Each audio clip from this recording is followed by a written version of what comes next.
Hey guys. All right, I think we are live. I'm making sure my documents work currently.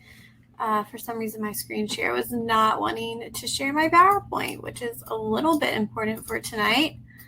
So let's make sure that I can get this. I'm going to try it in Drive and see if that works. How's everybody doing? How's everybody feeling? CASPA opens in less than a week. Let me know if you are applying this cycle or if you're not applying this cycle, kind of where you're at with everything, what is stressing you out, what you need to work on. Tonight we are focusing on CASPA, making sure you have everything you need to know for that. If I can get my slides up here. Let's see, here we go. So lots applying this cycle. I already know I will probably not be able to keep up with chat tonight. So I think that what we're going to be talking about in our presentation on CASPA will answer most of your questions. So if we don't get to your question, don't freak out. We also have some webinars we've done in the past. So you'll want to refer to those and just make sure you're using resources throughout this whole process. We have so many videos on YouTube, so many webinars, podcast episodes, which are coming back this week, blog posts. If you just Google the PA platform and whatever you're looking for, personal statement, GRE, PA CAT, whatever, I promise something will come up. And if it doesn't, let us know. So reach out on Instagram, email, TikTok, and we will try to make sure we can get you in the right place. Okay, this looks weird. Let me see. How do I get this to upload? Usually I don't have any issue with these. Let's see. I'll make this a PDF.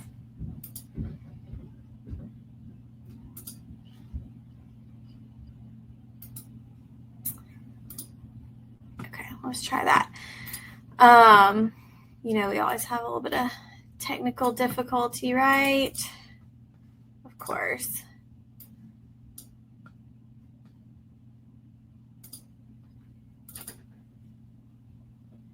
I wanted to show it to me differently.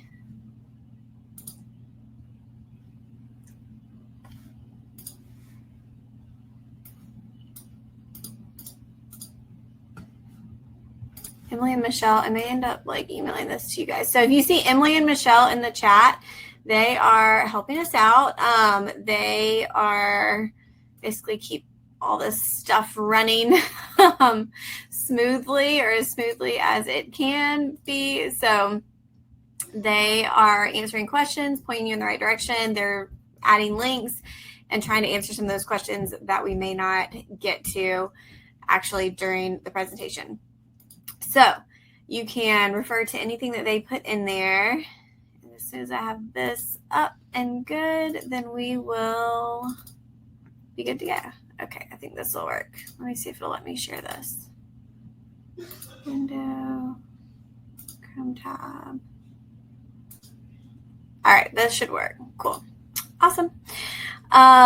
Okay, so there will be a replay for this webinar if you can't hang out the whole time. I know the one we did last week with AAPA, the replay is only available to members, but this one will go up on YouTube so you can watch it again, you can refer to it, use it as a resource as you need to throughout the application process, okay? Let's see, what else in my little list here. We have some exciting things to talk about in just a second. We will have another webinar. Our next one will be on May 7th, and we'll talk about supplementals and experience details. So I know that's something that once you get going with your application, you need to kind of also polish. We have talked about that in the past, so we have resources on it, but we will do a webinar on that with some kind of live editing and talking through tips and tricks for that. Tonight's webinar will be mainly a walkthrough of CASPA, answering some of the questions that I've seen and gotten a lot recently, and focusing on the actual application itself. So if you have any issues with the video, refresh. We found Google Chrome works the best, and there's a button at the top where you can kind of refresh it if needed. But again, don't worry, this is recorded, so if internet's an issue, you can watch it back later. All right, now on to probably the most exciting thing that I want to share with y'all. I'm going to add this really quick because it just finally got finalized today. We have been working on a resource. So, I have written 2 books about PA school stuff. One is about personal statements and one is about interview stuff, where I've just put like everything in there. Both of those are on Amazon. Here they are. And so they are these, smallish books. They're about 200 pages each, lots of examples, that kind of stuff. Very specific topics here. But we still get a lot of questions about just kind of the general application process, and there's just so much involved with it that I had started working on something back in actually 2018, and I just finally got it done for this cycle. So I would like to introduce y'all to the pre-PA workbook. It's a lot bigger. So this is like the size of a textbook, just for comparison's sake. So it is large. It's about 300 pages, 310 to be exact.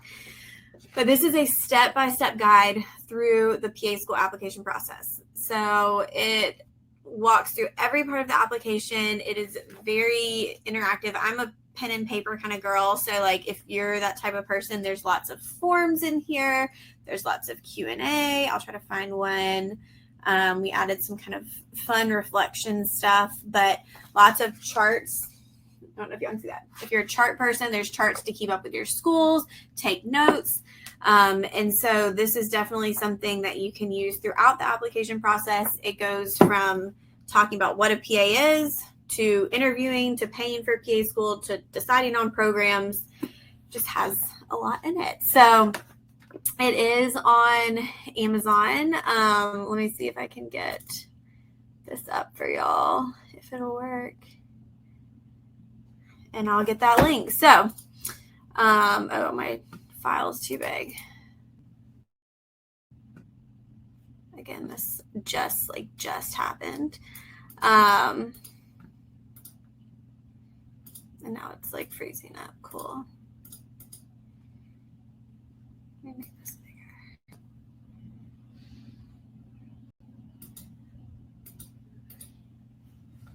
I want that to go away.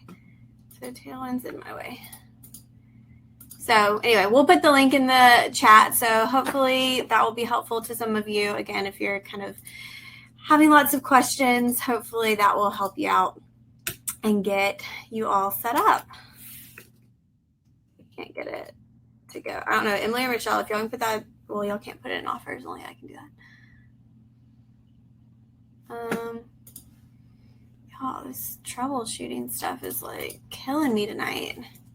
We haven't even gotten into things. And if y'all may not know if you don't follow me on social media, but I am currently pregnant, very pregnant. And so this is like I feel like this is like my baby, my book, but then I'm actually having a baby too.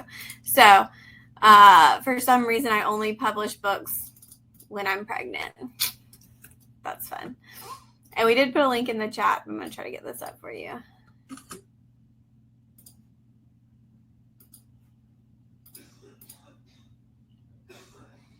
All right, I know y'all are going to have so many questions. We're going to try to get to as many as possible, but if we don't get to your question, I feel like the answer will be out there. Yeah, it's just not letting me add it because of this. I'm like, yeah, to get rid of that.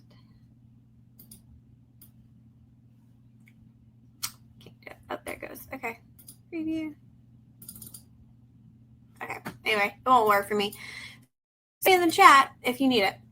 And we'll send it out in the email afterwards too, because I know we want to get to CASPA stuff. And so with CASPA, before we jump in, a few disclaimers is,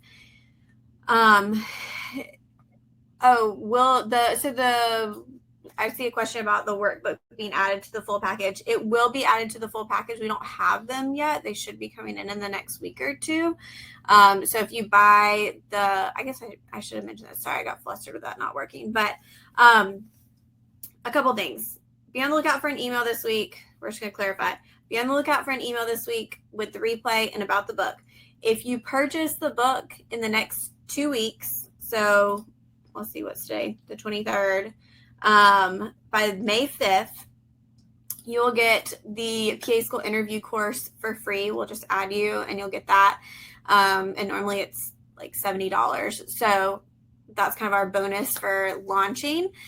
You'll just have to email us proof of purchase, like your Amazon receipt, because we don't have access to that. So be on the lookout for an email and we will make sure you get that. And if you're buying a full package, it will be added to the full package starting from today on. You will get the pre-PA workbook because you get the other books too.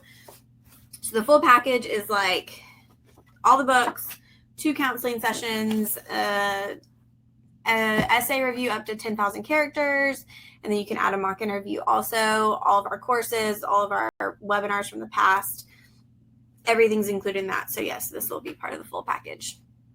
And yeah, so if you purchase on Amazon, you just need to forward us your receipt, and then we will make sure that we get you set up with the PA School interview course.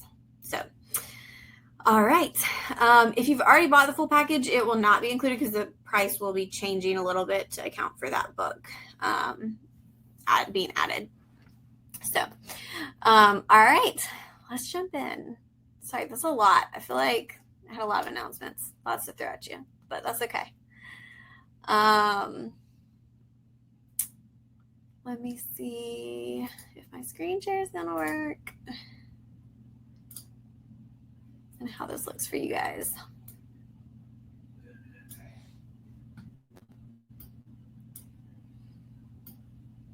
Okay, cool. Let's make this look better. Yeah. Okay, so CASPA, here it is. So we're gonna first go through the application software, what CASPA looks like, and then we'll go through what a finalized, finished application looks like. Okay. So you'll see both sides of it. You will not see that finalized application until you submit through CASPA, and then you get verified. Okay. Here we go. So this is what CASPA looks like once you sign in. If you go to CASPA right now and try to sign in, there's not really much there. If you don't have an account, it's not going to let you make a new account. So that's what Julianne just asked. CASPA is technically closed. So they are not letting you do much of anything. If you send documents to CASPA right now, they are not going to get them until they reopen on the 27th. Is there a chance if you've sent documents between April 7th and April 27th that they end up on your account? There's a chance, but there's just as high of a chance that you're going to end up having to resubmit those documents, and that is transcripts, that's test scores. If you had any letters of recommendation in there, they do not roll over. So you will have to resubmit those. So yeah, you can't make a new account right now. Don't worry about it. You'll have plenty of time to work on it and add everything in. Also, some disclaimers. CASPA often crashes the first day. So don't be surprised if you're trying to sign in on Thursday or Friday and it's just not working and it's crashing. That happens almost every year. Also, if you have made an application in the past, you will have the option to pull that application forward. And CASPA will call you a reapplicant. You are only viewed as a reapplicant by a program if you have previously submitted an application there. If you have not ever applied there before, even though CASPA is calling you a reapplicant, the program sees you as a first-time applicant. So don't worry about that terminology. Just remember that CASPA is a universal application. They have to put certain labels on things just to make it work for all these 300 different programs. So don't worry about that. If you do choose to pull your application forward, that can take 24 to 48 hours for you to even be able to work on it. So it may be that you have this big plan to work on your application Thursday and Friday, and you go to pull things forward and you really can't work on it yet. So don't fret. Again, things just to be prepared for, and know that they are normal and happen every single year. Okay. So once you get into CASPA, you'll see these 4 sections here. And your personal information is just the basics, your biographic information. This stuff's pretty straightforward. Academic history, this is your coursework, where you went to high school, where you went to college, transcripts, all that stuff. Supporting information, this is where a lot of the kind of meat of your application will be, with experiences, letters, that kind of thing. And then program materials is going to be stuff that is specific to where you are applying. All right, so let's keep moving. Oh, this is weird.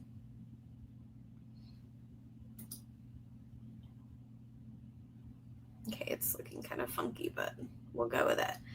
Okay, so personal information, this has listed out kind of what you have in here and what you have to do.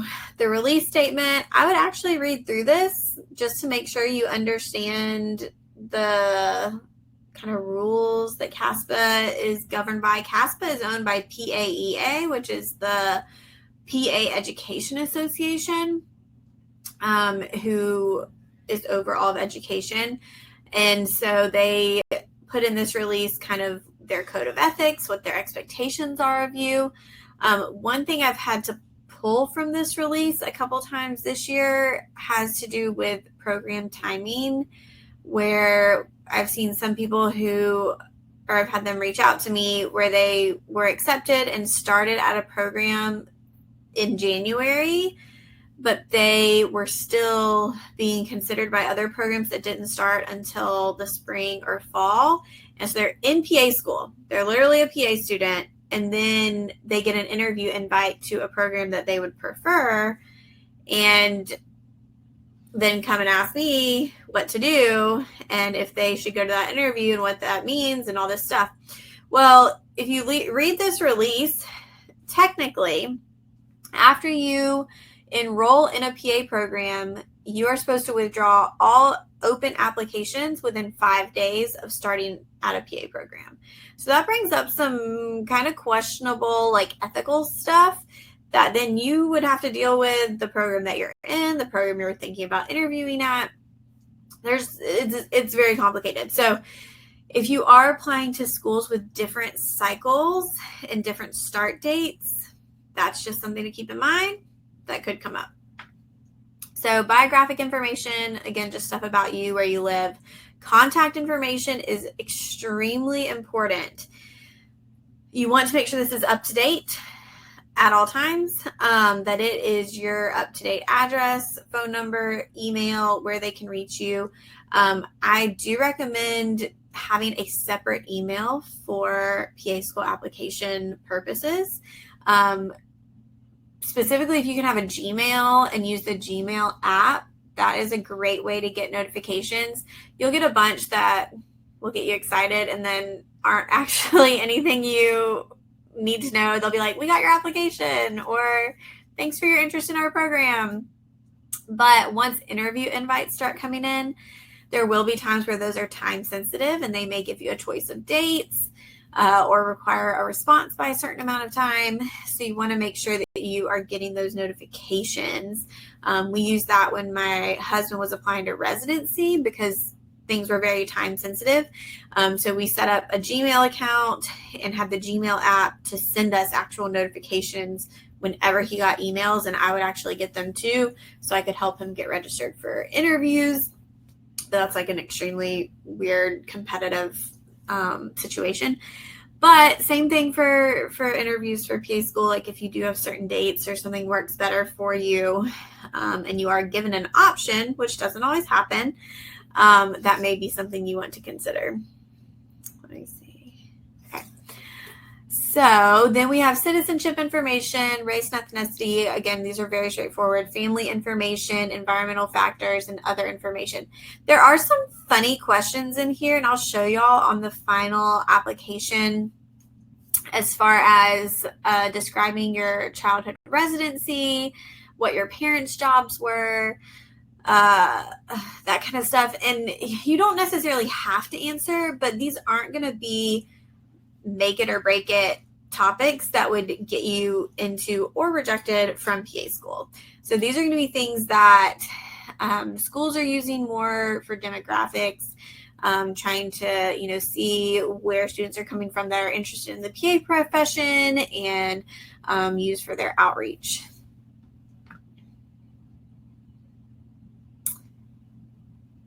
Okay, I see some of y'all's questions in the chat, and a lot of these we're going to get to. So don't worry, we're going to get to a lot of these as we keep going. All right, the COVID essay. Will the COVID essay be part of the application this year? We don't know. We won't know until CASPA opens officially. I think it will be probably for this year, maybe not next year. But this is basically asking, how did the pandemic affect your PA school applications? Okay. We do edit these at the PA platform, and we've been editing some. So a few touch points on this. We don't know how schools use these. Some probably look at it, some probably don't. There are schools that change their requirements based on the pandemic, and there are some that didn't. Some said, we don't care that you weren't able to shadow or you had to move classes online. Like, we're still not accepting that. Whereas some did, and then some would accept it for a certain amount of time. It was just a lot of changes. And so with the COVID essay, it's 2,500 characters. That's not very long. It's a couple paragraphs. Get really to the point. People ask, do I have to answer this? Should I answer this? I would think about how your application will look different if the pandemic never happened, and try to touch on those things. So that could be something as simple as your classes moved online. You were given the option of pass fail. Even if you didn't take it, your living situation changed, your access to professors or resources changed academically, your hours at work changed, how your job was or your function, your roles, your responsibilities, all of that changed.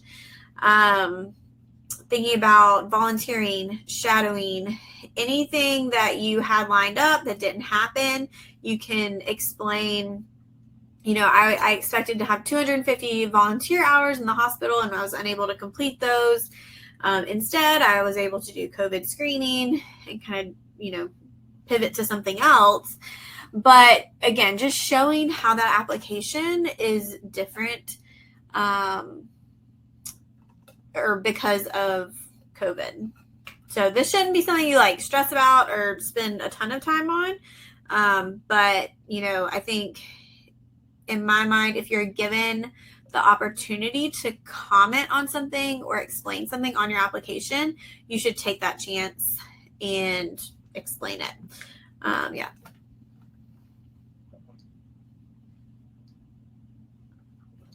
All right, let's get into academics. So this part's important, but again, pretty straightforward. You're essentially entering information from your transcripts. So in academic history, we will have your high schools attended. This is only the high school that you graduated from. That's all you have to enter in. You do not have to send any high school transcripts. You just have to put in that information. Colleges attended. Let's talk about this. So for CASPA, you do have to enter any college, university, community college, technical college, any upper level education that you have attended, you do not have the option or the choice to leave any of this out.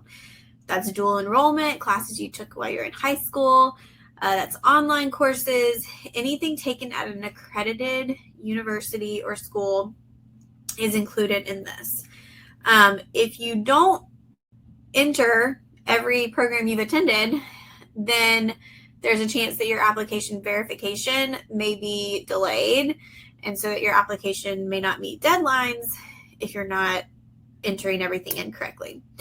When you enter these colleges, you also have to send an official transcript from each of those schools to CASPA.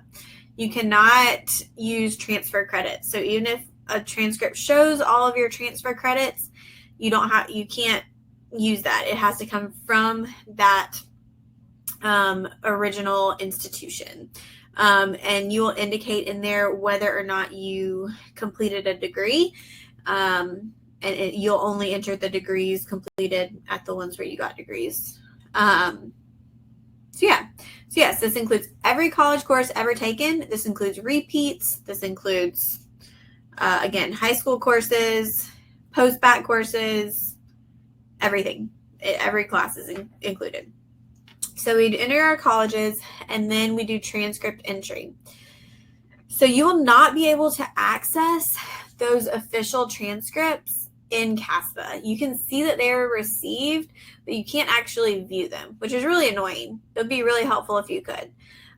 So I would recommend getting an official copy for yourself. You could use unofficial copies, but there are times where there are discrepancies between the grades on an unofficial transcript and an official transcript. Sometimes an unofficial transcript will show that a repeated course is not included in their GPA calculations, but then an official course will show it, and that does have to be entered into CASPA.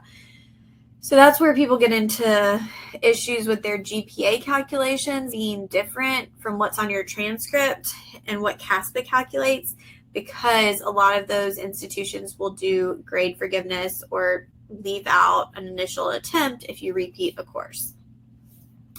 CASPA will only consider a course as a repeat if you take the exact same course at the exact same institution. If you take another course as a repeat somewhere else, you will not mark that as a repeat. This is also where you'll enter AP credit, IB credit, CLEP exams, anything you tested out of, and typically that's going to go under your first semester, your freshman year. And then Emily just put a link in the chat for the CASPA FAQ. This is an extremely helpful resource. Like, go through it, read the entire FAQ before you start putting anything in, because it will answer a lot of your questions. Or if you get the pre-PA workbook, it also goes through all of this and answers a lot of questions. We also have a lot of YouTube videos on this specifically. So you will have to enter your transcripts. You can pay for CASPA to do it. It's not something that I typically recommend. I think I guess I'm a control freak. I am, but I like to be able to put everything in and see it myself, because I've seen where they can make mistakes with that professional transcript entry, and even when they make mistakes, they won't always change them. So when you put in classes, and I'll show you all this, you have to assign each class a subject, and that's what determines whether it's science or non-science for your GPAs. So yeah. So we'll talk about grades a little bit, but there's no averages, there's no dropped grades for how CASPA calculates GPAs. We can put in the chat our link to our blog post. If you look up the PA platform, what is my CASPA GPA, it'll show you and go through all of that. And so it's a little bit, I just think of it as every class is counted the same. Whether it was repeated or not, they're all calculated the same. And then your standardized tests, which right now, so far, only the GRE and MCAT have been in CASPA. the PA-CAT and CASPA tests have to be submitted to the schools outside of CASPA. That could change for this cycle, but so far that's been in there. So pass is not included in your GPA, and withdrawals are not included in your GPA, but a withdrawal fail is included. All right, so this just shows how these classes are entered, and this is from a finalized CASPA. So yeah, so you don't have to put a degree in here if you just attended to take some classes.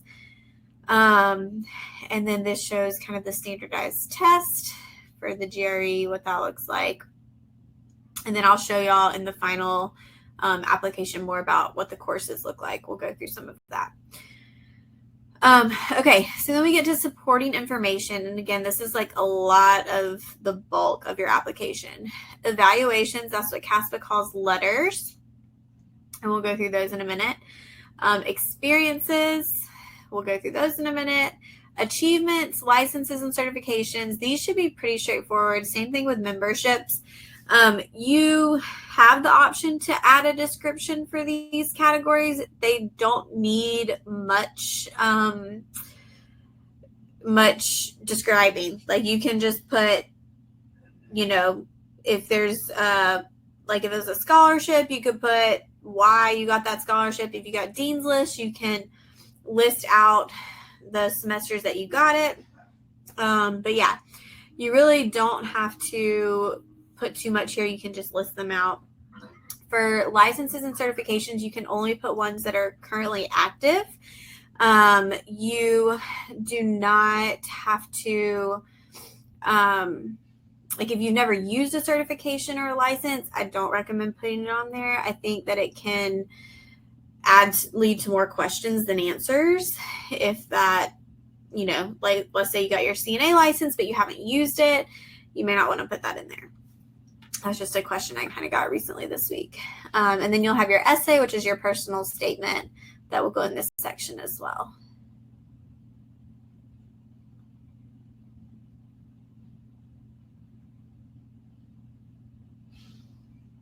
This is not my application, by the way. This is somebody who made this, who let me use it.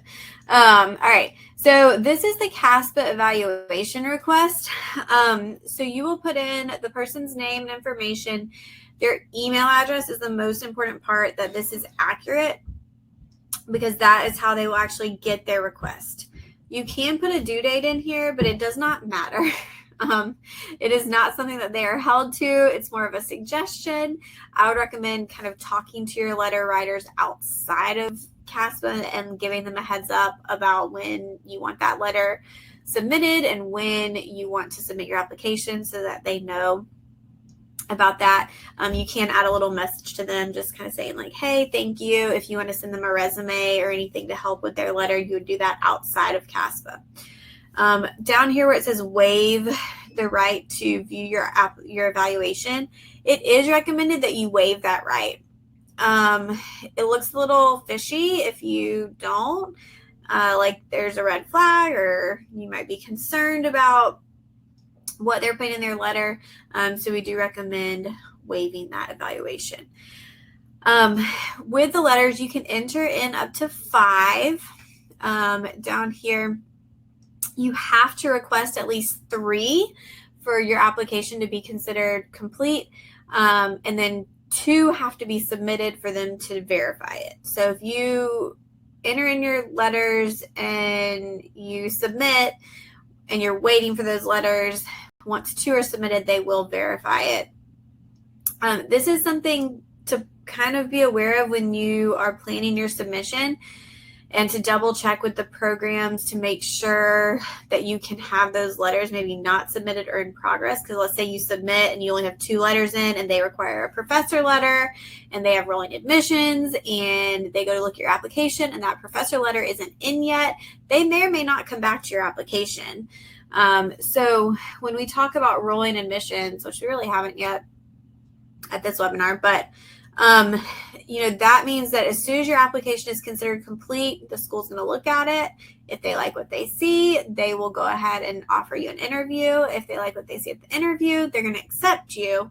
And so you've got to weigh having a more complete application versus the timing of when you submit your application. So I did see a question about, do we upload the letters ourselves? No, the letters have to be uploaded directly from your letter writer. So like I've written letters before. So they would email me, and then I would get a link, go in, and you have to actually enter some information about that person and do like a scale, and then upload your letter as a document. All right, and we'll look at that in a minute. Okay, so, and then I'll show y'all experiences. Well, let's just talk about experiences for a minute, which that person did not take out their contact info. Okay, so this talks about AAPA, and I saw somebody ask a question about that. I think joining AAPA is a great extra thing to do. I don't think it's something you have to do, but it does show that you support your profession. Also, maybe joining your state society if there's a state that you feel strongly about living in or working in. You could look at joining your state society, and joining your state society is a great way to actually get involved and make connections and meet PAs. AAPA being national, there isn't quite as much opportunity for that. But, it is an extra, and you may be able to tell looking at a program whether they are a program that focuses more on advocacy and puts more weight on getting involved with these organizations. And if so, that may kind of impact whether you'd want to join them. So the pre-PA membership at AAPA, I believe, is $50. And then they have some discounts, like they have a discount for the PA platform and other stuff too. So that one is a paid one. Okay, let's talk about experience. Then I'll show y'all on the finalized application that I have some stuff about experience. I just want to note that experience, you can put anything in any category that you want. CASPA is going to make suggestions based on their definitions. You can find those in the FAQ. But you ultimately, it's up to you. So you could say that you worked at Taco Bell and that was patient care experience. CASPA is not going to stop you. You've got to choose the best category based on what your job was, what your role was, what your responsibilities were, not just what your title was. So if you feel like you were involved in a patient's care and taking care of them, carrying out their care plan that was prescribed to them, that is patient care. If you were just in a medical setting but not really involved with the patients, that's going to be healthcare. And then you do have the option of, for each experience, assigning it to either paid, unpaid, academic credit, or volunteer status. So you can't double dip hours. You can't count hours from multiple categories. You can subtract them out, but that is one way to mark something as both patient care or healthcare and volunteer experience. That can help. So let's go down to personal statement. Like I said, we'll get back to essays. So this prompt is around the same thing every year. Explain why you want to be a PA. Somebody says it says to remove tabs. Tabs do not transfer to CASPA. So you can't put tabs, you can't put italics, you can't put bold, underline, none of that. And then the best way to break up your paragraphs is to do this double enter in between them. If you enter a big block of text, honestly, it's miserable to read. It's pretty terrible. So I highly recommend just putting a double enter to separate your paragraphs to make it easy on your reader. Like, these people are reading hundreds and thousands of essays and applications. Make it easy on them. Okay. All right. And then in program details, we have more of these supplementals, where this is where some schools will upload their supplementals. Some will have them outside of CASPA on their program websites. These can be really annoying. Number one, they cost money. Number two, a lot of times you're entering the exact same information that you entered in CASPA, so they just take a really long time. So when you're finalizing your list of programs to apply to this week, just think about that. Because if you say, hey, I'm going to apply to 20 programs, and then, they have these supplementals, some of them will ask for like 5 one-page essays. It's crazy. That's a lot more that you're going to have to write and do. So you want to make sure that you actually have the time and capacity to get that done. And I'll show y'all more of this. So yeah, however I put this in Google messed me up, but there are fee waivers available. So these are based on your tax returns, or if you're a dependent on your parents' tax returns. You can look on the CASPA FAQ to see if this is something that you would qualify for. Once you receive the fee waiver, you have 2 weeks or 14 days to submit your application. So these are first come, first serve. Last year, they still had them at the end of July, which was longer than they ever did. So I don't know what this year will look like, but that is something that you can look into. And a lot of times if you qualify for a fee waiver through CASPA, the GRE and the PA-CAT also have fee waiver options. So at least, something to look into and consider. All right, let's look at a finalized application. I'll answer some questions too. So fee waivers are not based on FAFSA, I don't believe. I think it's just based on tax returns. And yeah, it just depends on if you entered your own or not.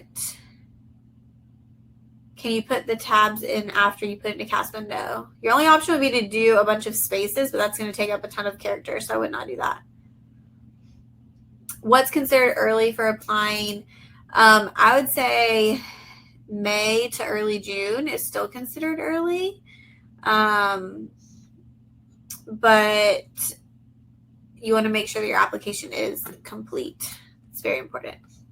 Oh no, it made it look weird. Hold on, we're gonna do this differently. Let's see if this works. Here we go. Okay, can y'all see that? I don't know if I can make it any smaller. Okay, so this is a finalized CASPA application. Let's see if this helps. There we go. And we'll kind of walk through this one. So this one's 22 pages. That's a little bit short. This one didn't really have any supplemental stuff in it. Most finalized CASPA applications are going to be anywhere between 25 and 35 pages long. So there's a lot here. So this is our biographic information. If you have been married or anything, this is where you'll put kind of alternate names to make sure that all of your materials get connected to your account. Birth information, contact information. Again, this part is very important. Citizenship. Let's see. This is what I want to talk about. So native language. If you do not put English as your native language, there is a chance for some programs that you'll have to take I say TOEFL, I don't think that's right, but TOEFL exam, which is like an English competency exam. And so I've seen a couple of people in past cycles who have grown up here and English is their first language, but they put a different native language that I guess was like spoken in their home growing up. And then they didn't take that test and were knocked out of the application cycle because of it. And they even like reached out to the programs and tried to explain, and the programs were like, sorry, like you didn't have what you needed when you applied. So just be cautious with that, and make sure you're checking the school requirements.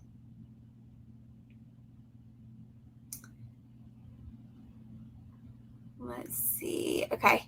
And this is from 2018, 2019. So some of this may have changed a little bit, but same kind of stuff. So answered some questions, family information. And then this is what I was talking about with the childhood residency description, where you just basically do a sentence about your family, and it's very random. Not really sure why that was added, but not anything crazy. So for these questions about any academic issues, misdemeanors, felonies, that kind of stuff, if you answer yes, you are given the opportunity to explain that. It's not a very large area to explain it. You get about 2 to 3 sentences. You have to be very straightforward, very upfront. You may have more of an opportunity on your supplementals to explain that a little bit further, but you will have a chance here if that comes up.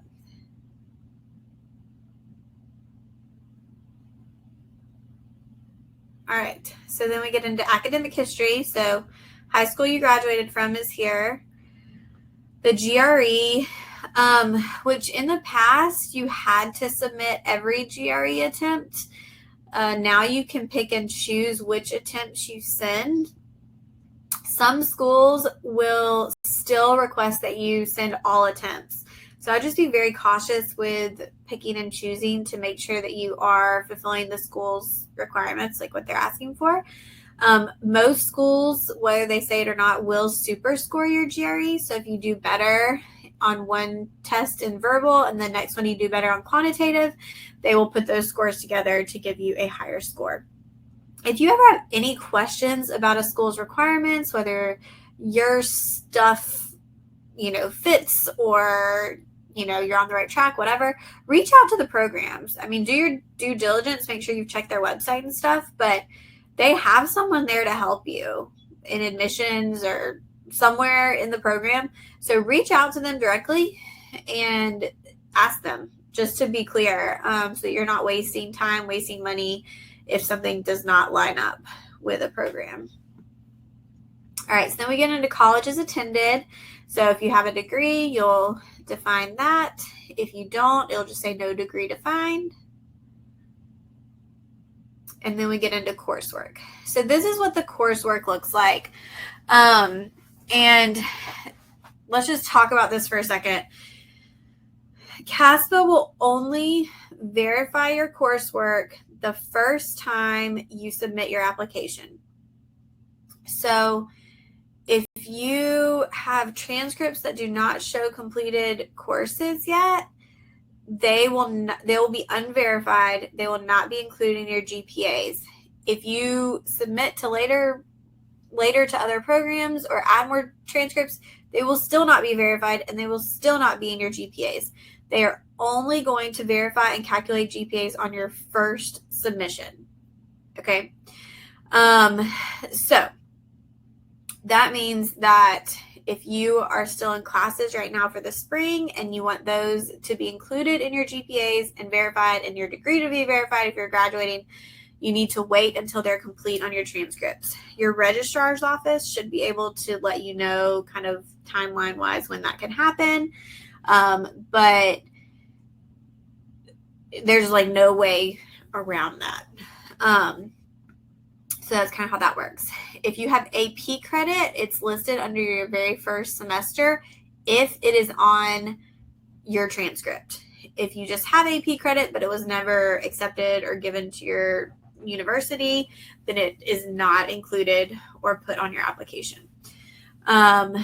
If you have AP credits that are for prerequisite courses, double and triple check that those are going to be accepted by the programs you're applying to. Most programs are not going to accept AP credits for prereqs. They want to see a grade for those. So you'll have to potentially retake those courses. All right. So let's look at this a little bit more, a little bit closer. So you enter all of your coursework on your application exactly the same way as it's entered on your transcript. So whatever they list as the title, if it's like a weird abbreviated title thing, you enter it like that. If they, have a bunch of weird numbers here, you enter it like that. You enter it exactly the same. Okay. And then you'll enter your credits. You indicate whether it's a semester, quarter, trimester, that kind of thing.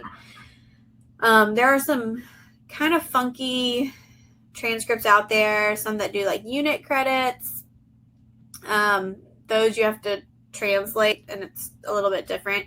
The CASPA FAQ goes through that a little bit, and then I talk about it in the workbook too. But for this, you are entering every course ever taken.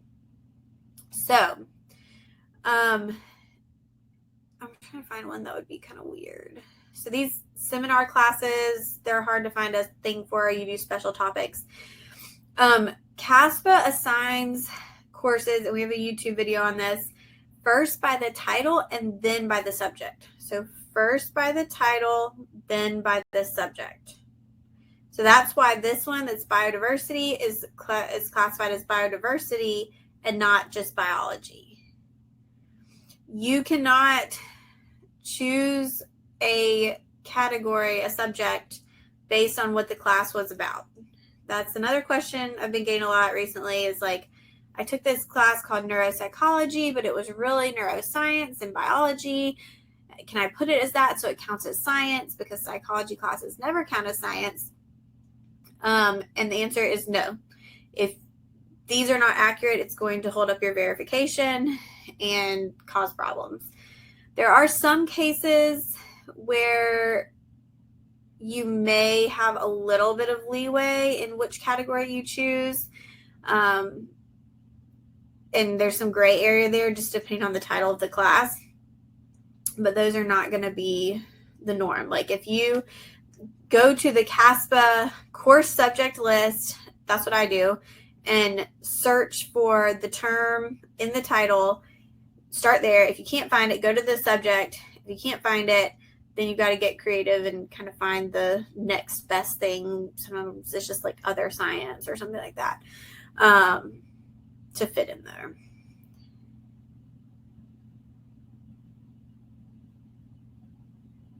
So like this one is probably wrong, honestly. English composition, that should probably not be communication science disorders. Like I think that was a mistake there. Statistics is never science. I'll just kind of go through some of these and look quickly.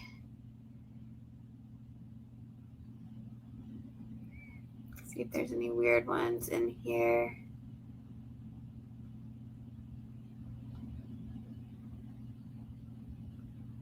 Grades. Look good. Okay. Cool. So I wanted to show you here. So then this person took other classes that were quarter classes. So you'll indicate that at the program. And then the credits are counted a little bit differently. And so with these, again, like we're looking at assigning them, medical terminology is not ever a science class. So even though that was a biology class, it's counted as med terms and it is medical terminology, and it will not be considered in science classes. And some of these were, obviously kind of shortened on the transcript. So that's why they're entered like that. So I see a question, do you offer one-on-one? So yeah, so we have pre-PA counseling to kind of walk you through some of this, to do application review, help you, figure all this out. My schedule is currently booked. There could be cancellations, but I wouldn't count on those. But all of our coaches are great and can definitely help you out, and will, point you in the right direction to make sure that you are doing good. You can have them enter your transcripts for you. I mean, it's completely up to you. I just wouldn't. Okay, so all of these were verified. Great. Cool. So these are all the GPAs that CASPA calculates. It is a lot. The main ones we need to look at here are this overall and this overall science. When you see a program's requirements, those are the main ones they are talking about. If a school calculates a prereq GPA or a last 30, last 60-hour GPA, those are going to be done separately outside of CASPA. You won't ever see those unless the school happens to share them with you. So someone put in, we don't put in W's. You do enter in withdrawals. I guess this person didn't have any. And they are entered in, again, exactly how they are in your transcript. But yes, withdrawals are entered in your application or in your transcripts.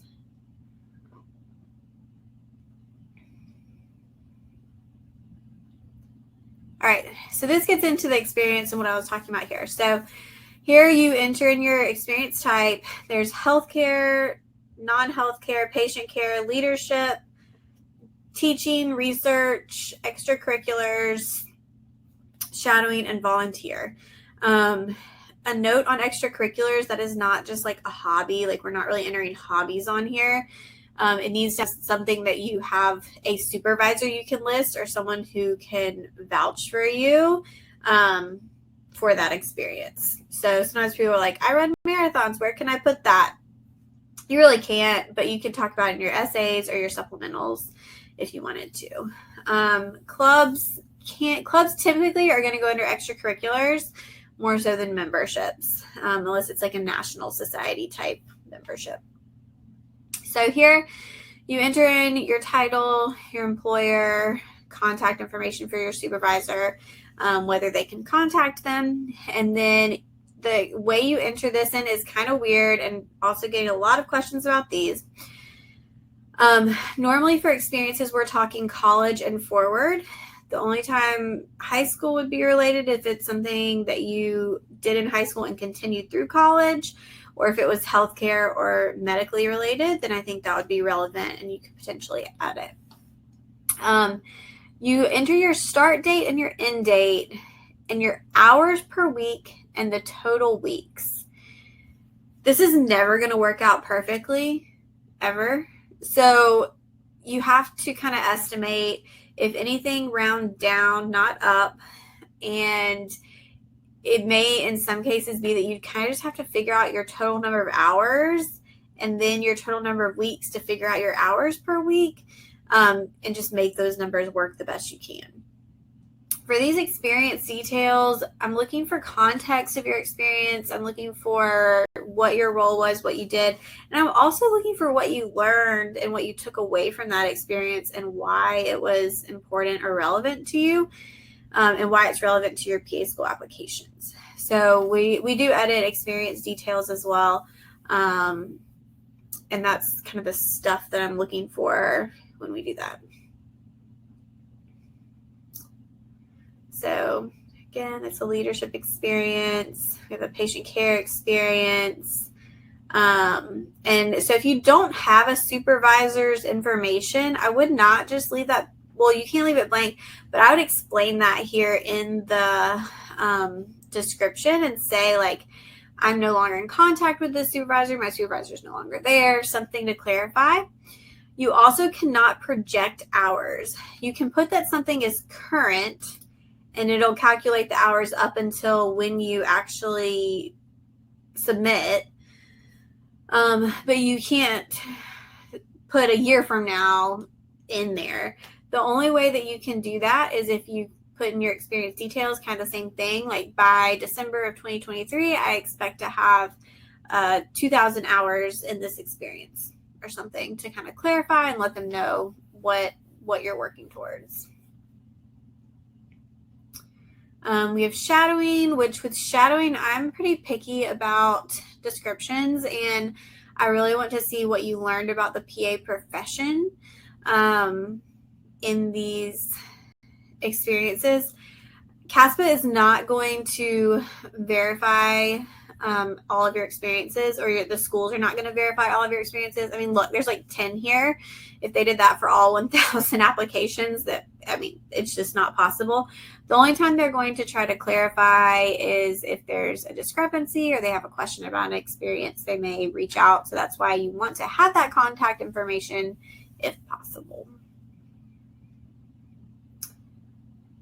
Someone says, does CASPA contact our letter writers? I've asked them separately. Yeah, so the email comes from CASPA or from Liaison for the letters. All right, so lots of volunteering, scholarships, and then we get into the essay. So again, double enter in between paragraphs, no special characters or anything like that. We have licenses and certifications. And then this shows kind of evaluations, the request date, response date, or the due date, and then when it was actually completed. And then, so I wanted to show y'all here. So like this is one that they never entered, like this person just never submitted their letter and the person had already submitted by then. So it expired and it was not completed. So there's some little questions here. And then we get into some supplementals that are pretty straightforward here, like no major essays or anything. In the program materials, some schools will have you assign prerequisite courses. So with prereqs and assigning prereqs, unless a school states otherwise, you just need to assign your best or most recent attempt that best fits that prereq course. So if you have repeated a course, you don't have to necessarily enter all of them in unless a school specifies that they want you to do that. So like for here, we have anatomy and physiology. Their minimum credits are 8 semester credits. The person had 6 quarter semester credits. So it specifies that you need 12 quarter hours for that to work. And it works out. Or I guess it's up there, but same thing. And then it has like the minimum grade. Ignore this minimum grade. That's confusing to everyone. And yeah, it's fine.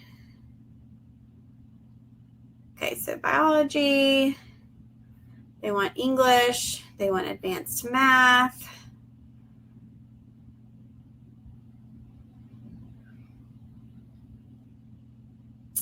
They want humanities, all that stuff.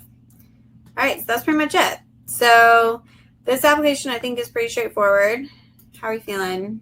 I see some questions. Same question as Anna. Anna has a good question. Okay. For volunteering, would you suggest not including them if they're less than a certain number of hours, one-time experiences, for example? So this gets into the gray area of your application and looking at it as a whole. Like if you have a bunch of other volunteer experiences, then you may want to be a little bit more picky and not list out a bunch of 1 hour random things you did, because that is going to distract and take away from those experiences that you spent more time in. And so you want to make sure that those kind of shine a little bit more. Same thing with shadowing. So if you've done a bunch of virtual shadowing, I would not list those out separately as like 1 hour things. I would clump them all together so that your in-person shadowing is a little bit more prominent on your application too. All right. We'll try to get some questions in here a little bit. Can you do experience details in bullet point form? So you can do bullet points. You would have to actually put like a hyphen, space, and then whatever you're saying. It's fine to do either bullet points or paragraphs. Just whatever you do, keep it consistent. Throughout your entire application, just keep it very consistent. And I would encourage you not to plan to submit on day one. So not the first day CASPA opens. Even if you get everything in, you feel ready to go, take a day off, take a step back, and then go back to it. Make sure you don't have any errors or typos or placeholders that you forgot to switch out, and just double check everything one last time before you go to submit. Rushing and making small mistakes can be detrimental to your application. At this point, everyone is so qualified and there's so many great applicants that small details can make a big difference. And we want to make sure that your application is as polished as it can be. Your personal statement is very important. Your essays are very important. Your supplementals, making sure those programs are a good fit and that you fulfill all of their requirements is going to be very, very important when you go to actually submit that application.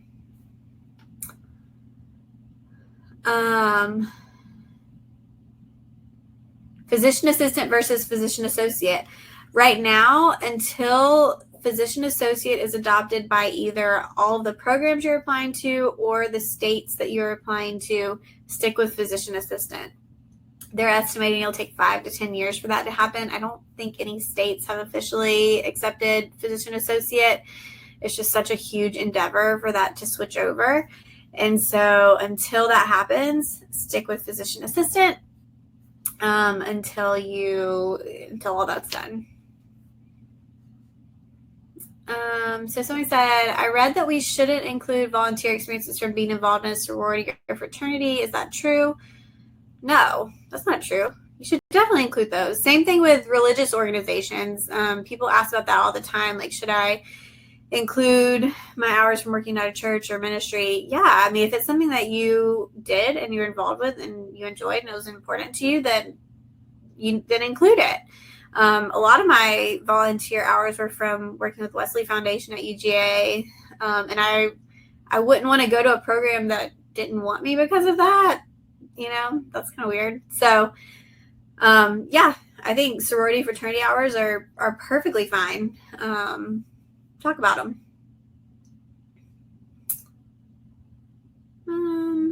Let's see.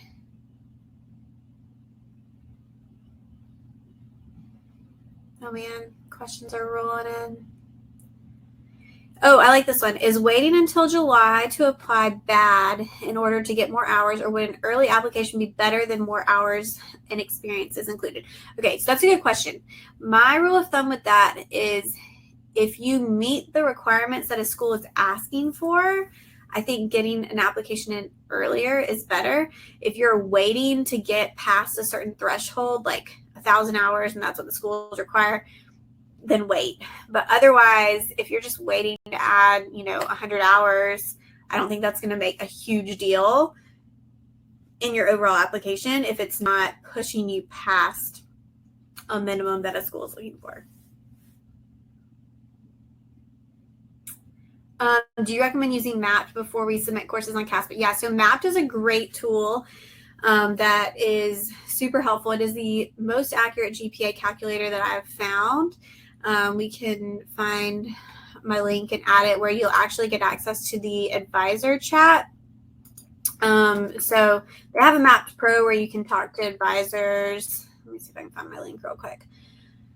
Where you can talk to advisors and ask questions, and I actually help out with kind of answering some of those. So, yeah, if you now's the perfect time to sign up for that, because I think you get 2 months free, and that should get you through the application cycle with being able to ask questions. But the GPA calculator is free. Oh, I can't even put it in.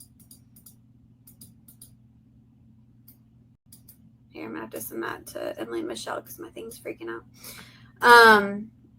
But yeah, so let me put that in. Y'all can add it. Yeah, so the GPA calculator is free to use, and it's very accurate, and you can enter everything in.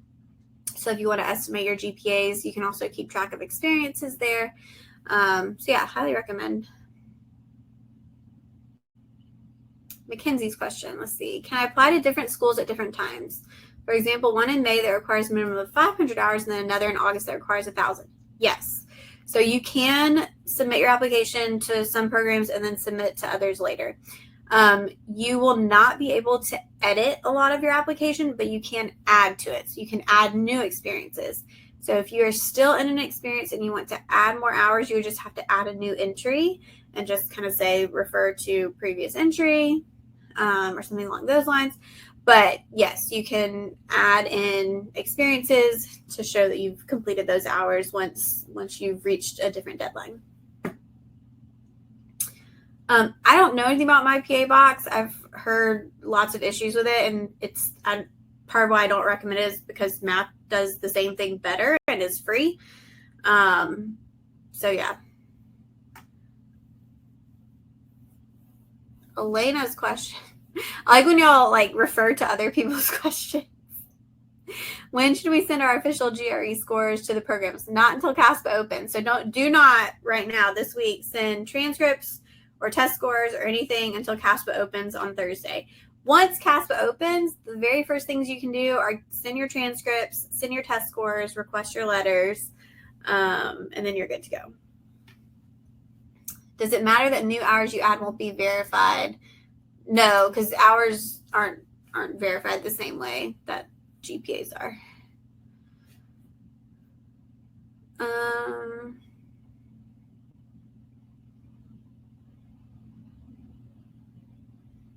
I answered that one.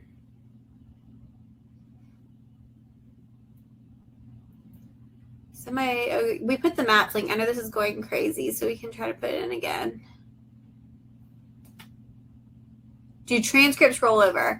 So yeah, so if you pull your application forward, hypothetically, and you should be able to get to choose, everything should pull over except for letters of recommendation and personal statement.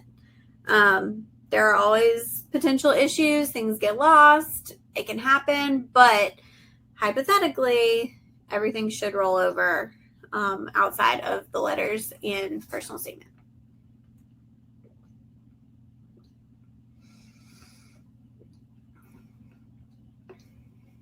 You can submit your application before you've taken the GRE. You just need to double check that schools are okay with that. Having your tests in progress, courses in progress, that kind of thing before you submit. Thanks, Mom. My mom said you are asking so many questions. She's right.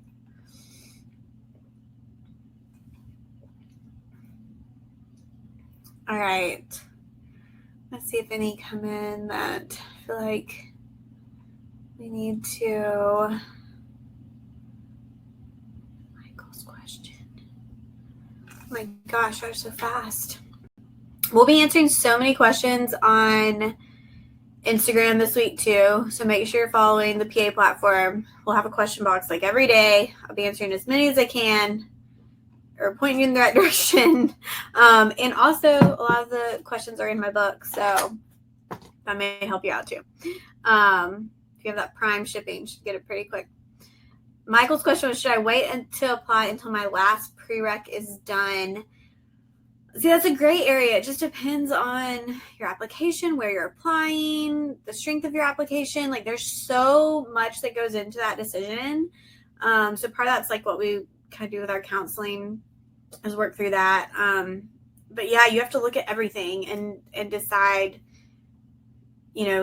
weigh applying early versus how much that course could help your application, or if it's required, then you would have to do that.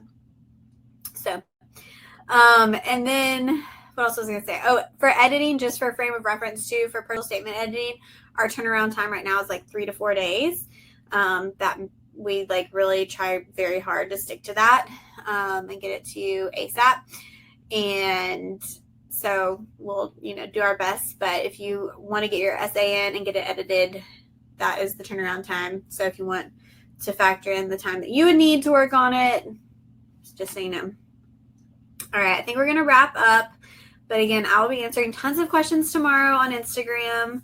And then we'll send out an email with the replay, with all the information that we talked about, links. And as always, there's so much stuff on YouTube, on the blog, on the website to try to point you in the right direction. So yeah.